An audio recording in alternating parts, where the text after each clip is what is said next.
नमस्कार मित्रांनो, मराठी व्याकरण अकॅडमी या यूट्यूब चॅनलमध्ये तुम्हा सर्वांचं स्वागत आहे.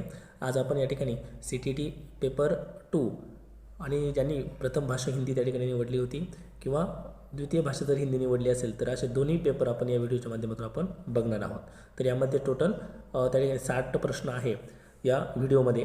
91 ते 120 मध्ये ज्यांनी भाषा पहिली हिंदी निवडली होती त्यांच्यासाठी आणि 121 ते 150 मध्ये ज्यांनी हिंदी भाषा दुसरी निवडली होती त्यांच्यासाठी या ठिकाणी प्रश्न दिलेले आहेत. हा पेपर आपण बघणार आहोत. त्यापूर्वी तुम्ही जर चॅनलला नवीन असाल तर चॅनलला सबस्क्राईब करा, लाईक करा आणि शेअर करा. तर सुरुवातीला जे काही पॅरेग्राफ या ठिकाणी दिलेला आहे त्या पॅरेग्राफविषयी आपण बघत आहोत. तर डायरेक्टली आपण प्रश्नाकडे जाऊया, कारण पॅरेग्राफ तुमच्याजवळ आहे तर त्यातून तुम्ही आन्सर या ठिकाणी शोधू शकता. एक संभाव्य उत्तरसूची या ठिकाणी आपण तयार करत आहोत. तर चला, तर पहिला प्रश्न आहे, विशेषण विशेष्य का उदाहरण नहीं है, रूपात्मक परिवर्तन, अंधेरे युग, मानव अस्तित्व और आध्यात्मिक दुनिया. तर या ठिकाणी रूपात्मक परिवर्तन म्हटल्यानंतर विशेषण आणि विशेष्य कशाला म्हणतो, तर विशेषण आणि जे काही विशेष्य एखाद्या शब्दाला मग ते नाम असेल किंवा सर्वनाम असेल याच्या विशेष माहिती सांगणाऱ्याला आपण विशेषण म्हणतो. तर मग या ठिकाणी रूपात्मक परिवर्तन हे विशेषण विशेष्य जोडी आहे. अंधेरे युग देखील विशेषण विशेष्य आहे आणि आध्यात्मिक दुनिया देखील विशेष्य आणि विशेषण आहे. परंतु मानवी अस्तित्व या ठिकाणी नाही. मानव का अस्तित्व म्हणजे त्या ठिकाणी एक तत्पुरुष सामासिक शब्द या ठिकाणी आहे, म्हणून पर्याय क्रमांक 3 या ठिकाणी योग्य आहे. पर्याय क्रमांक 3. पुढचा प्रश्न आहे, उन्नति प्राप्त करने के लिए आवश्यक है कि मनुष्य. तर या ठिकाणी दुसरा जो काही प्रश्न दिलेला आहे तर याचं योग्य उत्तर आहे अपने लक्ष्य की ओर चलता रहे. पर्याय क्रमांक 3. पुढचा प्रश्न आहे, गद्यांश के आधार पर कहा जा सकता है कि परिवर्तन महत्वपूर्ण नहीं होते, परिवर्तन मानव जीवन का सत्य है, परिवर्तन अपरिपक्वता का दर्शाते हैं और परिवर्तन तीव्र गति से होते हैं. तर या गद्यांशानुसार जर योग्य उत्तर आहे तर ते आहे पर्याय क्रमांक 2, परिवर्तन मानव जीवन का सत्य है. ऑप्शन नंबर 2 यहाँ पर सही है. अगला प्रश्न है, अध्यात्म इस शब्द को एक प्रत्यय लगाने से शब्द बनेगा. तो अध्यात्मक आणि एक प्रत्यय जर जोडलं तर आध्यात्मिक शब्द त्या ठिकाणी बनत असतो. तर आध्यात्मिक म्हणजेच पर्याय क्रमांक 1 या ठिकाणी योग्य आहे. आध्यात्मिक पर्याय क्रमांक 1. पुढचा प्रश्न आहे, मानव इस शब्द के लिए प्रयुक्त प्रत्यय और उपसर्ग का प्रयोग संभव है. मग या ठिकाणी उपसर्ग आणि प्रत्ययावर आधारित प्रश्न दिलेले आहे.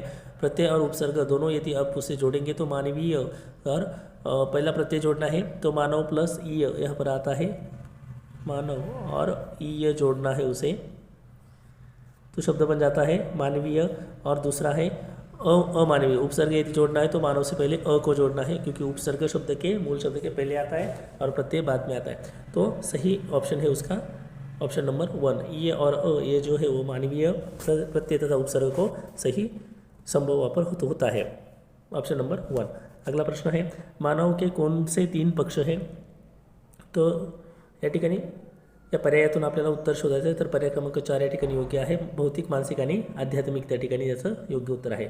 पुढचा प्रश्न आहे, आदिमानव ने क्षेत्र में प्रगति की परंतु डैश क्षेत्र में प्रगति नहीं कर सका. तर या ठिकाणी योग्य उत्तर आहे पर्याय क्रमांक 3, भौतिक आणि आध्यात्मिक. या ठिकाणी पर्याय क्रमांक 3 योग्य आहे. पुढचा प्रश्न आहे, उल्लेखनीय परिवर्तन से क्या तात्पर्य है. उल्लेखनीय परिवर्तन से तात्पर्य है की महत्त्वपूर्ण परिवर्तन. पर्याय क्रमांक 2 या ठिकाणी योग्य आहे. पुढचा प्रश्न आहे, आपण जास्त वेळ न घालता जेवढं लवकर त्या ठिकाणी उत्तर देता येईल त्याचा प्रयत्न करत आहोत. पुढचा प्रश्न आहे, प्रगति प्राप्त करने का व्यवस्थित तरीका किसके पास नहीं था. तर या ठिकाणी योग्य उत्तर आहे आदिमानव के पास. ते पॅरेग्राफच्या रिलेटेड या ठिकाणी प्रश्न आहे. यानंतर आहे एक कविता दिलेली आहे. या कवितेवर आधारित काही प्रश्न या ठिकाणी दिलेले आहे. पहिला प्रश्न आहे, कविता में सर्वाधिक बल दिया गया है. तर या ठिकाणी कशावर बळ दिलेलं आहे तर सत्य यावर आधारित जास्त बळ म्हणजे जास्त जो अर्थ आहे तो दिलेला आहे. पर्याय क्रमांक 3 या ठिकाणी योग्य आहे. पुढचा प्रश्न आहे, अंधकार डॅश का प्रतीक नाही है. अंधकार कशाचं प्रतीक नाही तर समाधानाचं प्रतीक त्या ठिकाणी अंधकार नाही आहे. पर्याय क्रमांक 4 या ठिकाणी योग्य आहे. पुढचा प्रश्न आहे, कविता के अनुसार राही की विशेषता क्या है. तर कवितेच्या आधारे जर बघितलं तर हर परिस्थिती में कार्यरत रहना ये राही की विशेषता है. पुढचा प्रश्न आहे, कविता के अनुसार किसी भी स्थिति में क्या वहाँ पर रहना चाहिए. तो इसमें सही ऑप्शन है स्वाभिमान बना रहना चाहिए. पर्याय क्रमांक 3 योग्य आहे. पुढचा प्रश्न आहे, समूह से भिन्न शब्द युग्म चुनिये. तर शब्दयुग्म या ठिकाणी शोधत असताना आपल्याला त्याचा अर्थ बघायचा आहे. तर सत्य असत्य विरुद्धार्थी शब्द, जय पराजय विरुद्धार्थी आणि प्रकाश अंधकार देखील विरुद्धार्थी शब्द आहेत. परंतु हार विहार त्या ठिकाणी विरुद्धार्थी नाही, म्हणून पर्याय क्रमांक या ठिकाणी 1 योग्य उत्तर आहे. पुढचा प्रश्न आहे, इस कविता का मुख्य स्वर कौन सा है? तो यहाँ पर ऑप्शन है सही ऑप्शन है उसका ओज. ओज है इसका सही आंसर है, ऑप्शन नंबर 2. अगला प्रश्न है, कोझिकोड के एक विशेष समुदाय में बोली जा रही मलयालम इसी स्थान में दूसरों के द्वारा बोली जा रही मलयालम से थोड़ी सी भिन्न है. विशेष समुदाय द्वारा बोली जा रही मलयालम को किस रूप में जाना जाएगा? तर याचं योग्य उत्तर असणार आहे मलयालम की क्षेत्रीय भाषा, क्षेत्रीय बोली. पर्याय क्रमांक 2 या ठिकाणी योग्य आहे.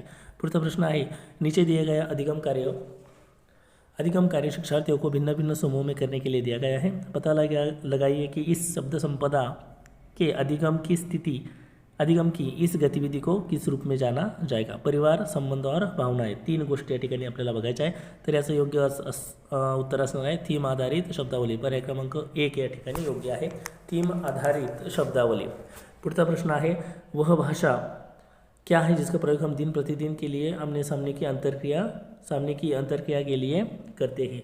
म्हणजे दैनंदिन व्यवहारात त्या ठिकाणी वापरली जाणारी जी काही भाषा आहे तर तिला कोणतं या ठिकाणी म्हणता येईल? तर बुनियादी आंतरवैयक्तिक संप्रेषण कौशल्य या ठिकाणी आपण त्याला म्हणतो. पर्याय क्रमांक 2 या ठिकाणी योग्य आहे.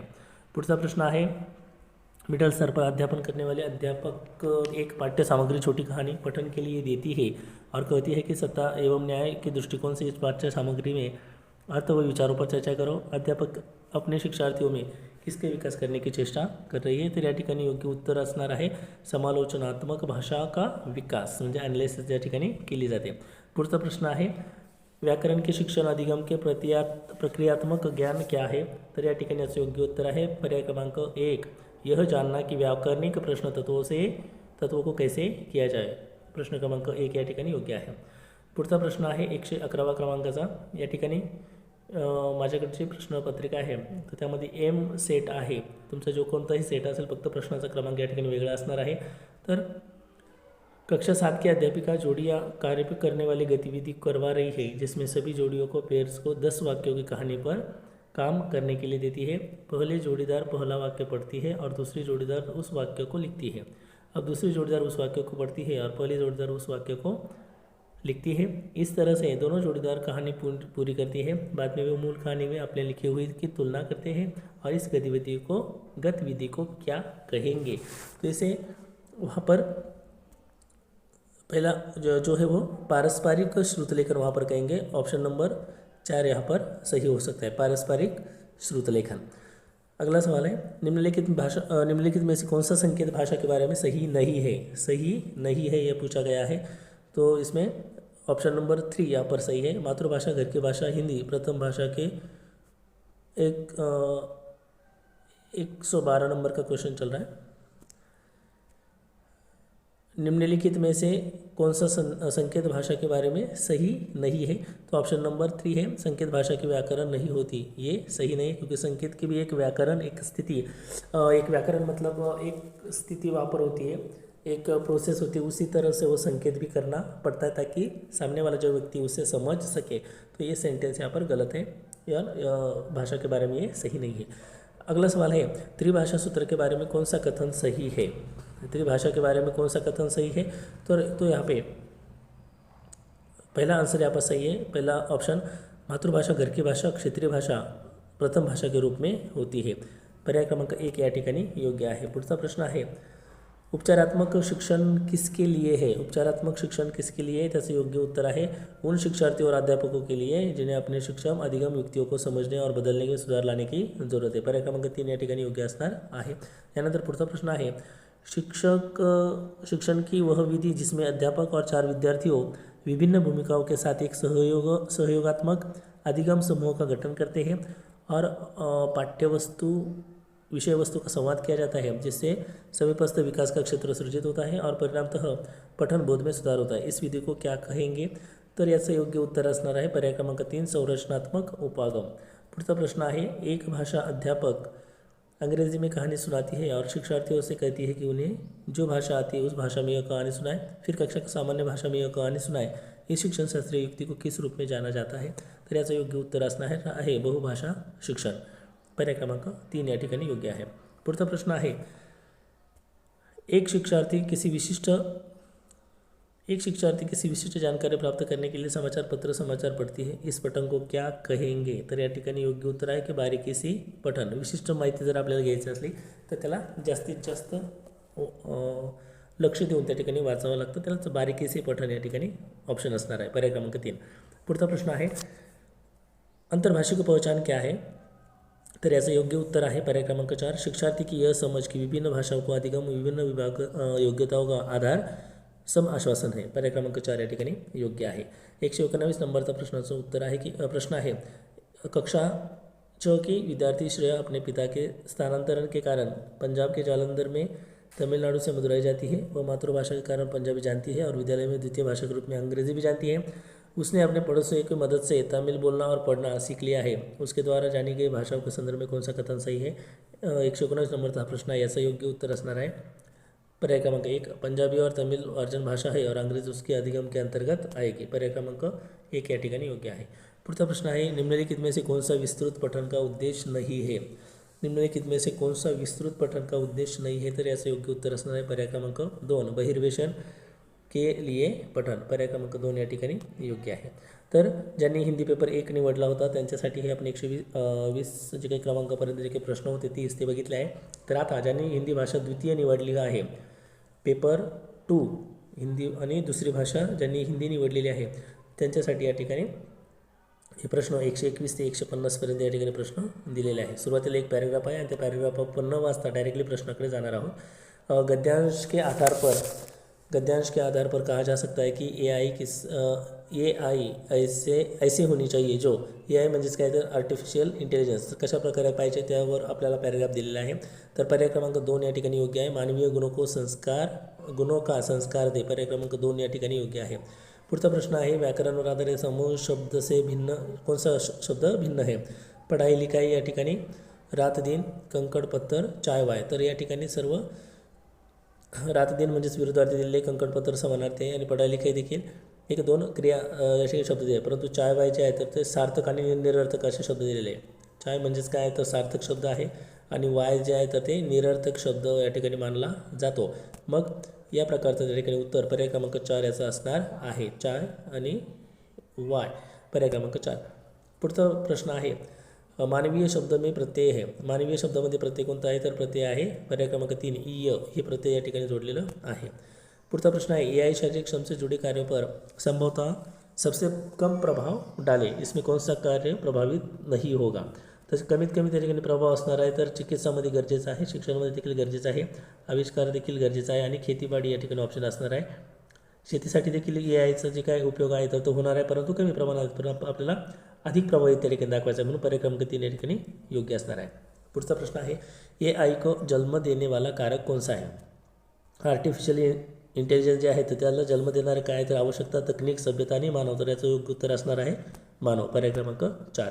यानंतर AI का अर्थ म्हणजे AIचा जो फुल फॉर्म आहे तर तो काय तर पर्याय क्रमांक 2 आर्टिफिशियल इंटेलिजन्स. पर्याय क्रमांक 2 अतिशय सोपा प्रश्न आहे. पुढचा प्रश्न होता, AI से शिक्षा जगत भी प्रभावित होगा, यह प्रभाव नकारात्मक होगा, शून्य होगा, सकारात्मक होगा या अधिक होगा? तर त्याचं योग्य उत्तर आहे अधिक होगा. पर्याय क्रमांक 4. पुढचा प्रश्न आहे, चिकित्सा से जुड़े कार्य करने में AI भविष्य में क्या सहयोग करेगा? डॉक्टर को जॉब देगा, केस हिस्ट्री बना देगा, अस्पतालों की संख्या कम कर देगा और अस्पतालों की संख्या बहुत बढ़ा देगा? तर त्याचा पर्याय क्रमांक 2 असणार आहे, केस हिस्ट्री बना देगा. पर्याय क्रमांक 2. पुढचा प्रश्न आहे, पॅरेग्राफ दिलेले आहे, जीवन के लिए सर्वाधिक महत्त्वपूर्ण क्या है? तर या ठिकाणी जीवन के लिए सर्वाधिक महत्त्वपूर्ण क्या है तो प्राण और शरीर का सामंजस्य हे सगळ्यात जास्त गरजेचं आहे. पर्याय क्रमांक 4. पुढचा प्रश्न आहे, विशेषण शब्द का उदाहरण नाही है. उदाहरण आता संतुलित त्या ठिकाणी विशेषण आहे, स्वस्थ विशेषण आहे आणि व्यवस्थित देखील विशेषण आहे, पण स्वास्थ्य हे त्या ठिकाणी भाववाचक संख्या आहे, म्हणजेच त्याला भाववाचक नाम आपण म्हणतो, हे विशेषण नाही. पर्याय क्रमांक 3 या ठिकाणी योग्य आहे. पुढचा प्रश्न आहे, प्राणवायु को सशक्त बनाने के अभ्यास डैश में है तो वो है योग. पर्याय क्रमांक 2 या ठिकाणी योग्य आहे. पर्याय क्रमांक 2 योग. पुढचा प्रश्न आहे, प्राणवायु शरीर के हर अंग में संतुलित और डैश डैश होकर बहती है, व्यवस्थित, अव्यवस्थित, उत्तेजित और मंद मंद. तर या ठिकाणी योग्य उत्तर आहे व्यवस्थित. पर्याय क्रमांक 1 या ठिकाणी योग्य आहे. रोग का कारण क्या है, अगला प्रश्न है, तो उसका सही कारण है प्राणवायु का अंग विशेष में असंतुलन जब होता है तब रोग वहाँ पर बनता है, वो कारण होता है. पर्याय ऑप्शन नंबर 2 यहाँ पर सही है. अगला प्रश्न है, अच्छे स्वास्थ्य का संबंध किससे है, अच्छे शरीर, प्राणवायु, योगाभ्यास और बीमारियों के अभाव. अच्छे स्वास्थ्य का संबंध, तर इसका सही उत्तर है प्राणवायु. सही उत्तर हो सकता है प्राणवायु. आगे है, बुद्धि में एक प्रत्यय जोड़ने से कौन सा शब्द वापर बनता है, तो वो है बौद्धिक. पर्याय क्रमांक 2 या ठिकाणी योग्य आहे. पुढचा प्रश्न आहे, निम्नलिखित में से कौन सी विधि भाषा अधिगम के लिए ड्रिल और भाषा के औपचारिक गुणधर्म में निपुणता को आवश्यक रूप में तथा अनुशंसा करती है. तर पुढचा प्रश्न जो काही आहे तर तो आहे, त्याचा योग्य उत्तर आहे श्रव्य भाषावाद. पर्याय क्रमांक 1 या ठिकाणी योग्य आहे. पुढचा प्रश्न आहे, कक्षा 7 का विद्यार्थी एलम कन्नड़, मराठी और हिंदी और अंग्रेजी 4 भाषा जानता है. जब घर में वह अपने माता पिता के साथ बात करता है तो प्रवाह के साथ चारों भाषाएं बोलता है और विद्यालय में वह हिंदी, कन्नड़ तथा अंग्रेजी बोलता है क्योंकि उसके मित्र अध्यापकों को यही भाषा आती है. इस स्थिति में किस रूप में जाना जाएगा. तर या ठिकाणी हा प्रश्न जो आहे तर याचं योग्य उत्तर आहे परभाषिक. त्यालाच परभाषिक योग्यता त्याला म्हणता येईल. पर्याय क्रमांक 1 योग्य आहे. पुढचा प्रश्न आहे, भाषा अधिगम के बारे में कौन सा कथन सही है. तर या ठिकाणी 3 नंबरचा जो काही ऑप्शन आहे ते योग्य आहे. सहजात प्रथम भाषा का ज्ञान द्वितीय भाषा के अधिगम को समर्थित करता है. ऑप्शन नंबर 3 यहाँ पर सही है. कक्षा 6 की अध्यापिका शब्दावली समृद्ध करने के लिए एक चम्मच, प्लेट, डिब्बे, परात कक्षा में लेकर आती है. इन्हें दिखाकर वह रसोई में इस्तेमाल होने वाली वस्तुओं का विवरण लिखना चाहती है. भाषा शिक्षण के संदर्भ में इस वस्तु को क्या कहेंगे. तर या ठिकाणी योग्य उत्तर आहे याचं वास्तविक वस्तू आहे, त्याला रिली या ठिकाणी म्हणतो. पर्याय क्रमांक 2 योग्य असणार आहे. पुढचा प्रश्न आहे, घोषणात्मक ज्ञान क्या है. तो घोषणात्मक ज्ञान किसे कहेंगे, तो उसका सही आंसर है किसी व्याकरणिक तत्व पर कैसे कार्य किया जाए यह जानना एक घोषणात्मक ज्ञान है. अगला सवाल है, एक ऐसी स्थिति दी जा रही है जहां विद्यार्थियों को विषय के प्रति समझ बनाने के लिए विषय के विपरीत दृष्टिकोण से परिचित करवाया जाता है. इस प्रक्रिया द्वारा विद्यार्थियों में किसके विकास का प्रयास किया जा रहा है. तो इसका सही उत्तर है समालोचनात्मक विश्लेषण. पर्याय क्रमांक 1 या ठिकाणी योग्य आहे. पुढचा प्रश्न आहे, परभाषा व्यवहार ज्याला ट्रान्स लँग्वेजिंग आपण म्हणतो, ट्रान्स लँग्वेजिंग क्या है. तो इसका सही उत्तर है ऑप्शन नंबर 1. ऑप्शन नंबर 1, भाषाओं के शिक्षण अधिगम के दौरान एक भाषा से दूसरी भाषा में व्यवहार करने के संबंधित में. ऑप्शन नंबर 1 या ठिकाणी योग्य आहे. पुढचा प्रश्न आहे, निम्नलिखित में से कौन सी प्रक्रियाएं भाषा को अच्छी तरह से लिखना और सीखने में मदद करती है. तर याचं योग्य उत्तर असणार आहे 4, मानस मंथन, मुख्य बिंदु को नोट करना, रूपरेखा तयार करना, प्रारूप लिखना, संपादन और अंतिम स्वरूप देना. ही मेथड या ठिकाणी योग्य आहे. पर्याय क्रमांक 4.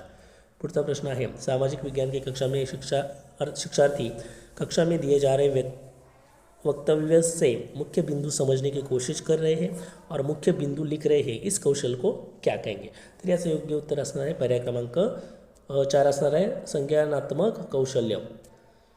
पुढचा प्रश्न है, नीचे दिए गए प्रश्न को पढ़िए और पता करें कि यह प्रश्न किस प्रारूप का है. छोटी बालिका की कहानी पढ़ने के बाद आप उसके दुखों और कठिनाइयों को सामना करने वाले साहस को महसूस किया. आप उस लड़की को उसकी प्रशंसा के लिए पत्र लिखना चाहेंगे. लगभग 120 शब्दों में पत्र लिखिए. तर हे कशाच्या आधारित त्या ठिकाणी प्रश्न असणार आहे. अभिव्यक्तिपरक प्रश्न, दीर्घ उत्तरीय प्रश्न, पाठ का विस्तार करने वाला प्रश्न और विमर्श संबंधी प्रश्न. तर तो असणार आहे अभिव्यक्तिपरक प्रश्न. पर्याय क्रमांक 1 या ठिकाणी योग्य आहे. पुढचा प्रश्न आहे, कक्षा 8 की अध्यापिका एक पाठ्य सामग्री के 5 वाक्यों को 2 बार अंग्रेजी में पढ़ती है और शिक्षार्थियों को ध्यानपूर्वक सुनने के लिए कहती है. इसके बाद वह शिक्षार्थियों को 4 के समूह में काम करने के लिए कहती है और वह पढ़ी गई पाठ्य सामग्री का पुनर्लेखन करें जो एकदम मूल जैसा ना हो. इस गतिविधि को क्या कहते हैं. 146 क्रमांकाचा प्रश्न आहे. याचं योग्य उत्तर आहे पर्याय क्रमांक 3, सामूहिक श्रुतलेखन. पर्याय क्रमांक 3 या ठिकाणी योग्य आहे. पुढचा प्रश्न आहे, एक अकादमिक भाषा या विभिन्न प्रकार के विषयों के लिए आवश्यक भाषा में निपुणता से क्या संबंधित है. तर इसका सही उत्तर है ऑप्शन नंबर 1 अंतर्भाषा निपुणता, ऑप्शन नंबर 1। अगला सवाल है भाषा शिक्षा पर राष्ट्रीय शिक्षा नीति 2020 के संदर्भ में कौन सा कथन सही है? तो यहाँ पर इसका सही आंसर है ऑप्शन नंबर 1 त्रिभाषा सूत्र के अंतर्गत शास्त्रीय भाषा का अध्ययन। अगला प्रश्न है निम्नलिखित में से त्रिभाषा सूत्र के संबंध में कौन सा कथन सही है? तो इसका सही आंसर है ऑप्शन नंबर 4 सभी बच्चे अपने विद्यालयी शिक्षा मातृभाषा घर की भाषा में शुरू करते हैं और 10वीं पूरे करने तक कम से कम 2 भाषाएं और सीखते हैं। ऑप्शन नंबर 4 यहाँ पर सही है। लास्ट और आखिरी प्रश्न है यहाँ पर अधिगम प्रतिफल शिक्षार्थियों को समर्थ बनाते हैं। व्याकरणिक ज्ञान को मापन के संदर्भ में प्राप्त करना, दक्षताओं को मापन के संदर्भ में प्राप्त करना, सभी कौशल्यों को अधिगम के न्यूनतम स्तरों के प्राप्त करना और भाषागत तथ्यों को मापन के संदर्भ में प्राप्त करना। तर या ठिकाणी योग्य पर्याय असणार पर्याय क्रमांक 2 दक्षताओं को मापन करने के संदर्भ में प्राप्त करना, ऑप्शन नंबर 2 यहाँ पर सही आहे। तर अशा प्रकारे भाषा 1 आणि 2 जी काही हिंदी होती त्याच्या आपण 60 प्रश्न या ठिकाणी बघितलेले आहे। तर हे संभाव्य उत्तरे आहे, यामध्ये काहीतरी चेंजेस होऊ शकतात। तर तुम्हाला व्हिडिओ कसा वाटला कमेंटमध्ये नक्की कळवा। त्याचप्रकारे चॅनलला सबस्क्राईब करा, लाईक करा आणि शेअर करा। थँक्यू।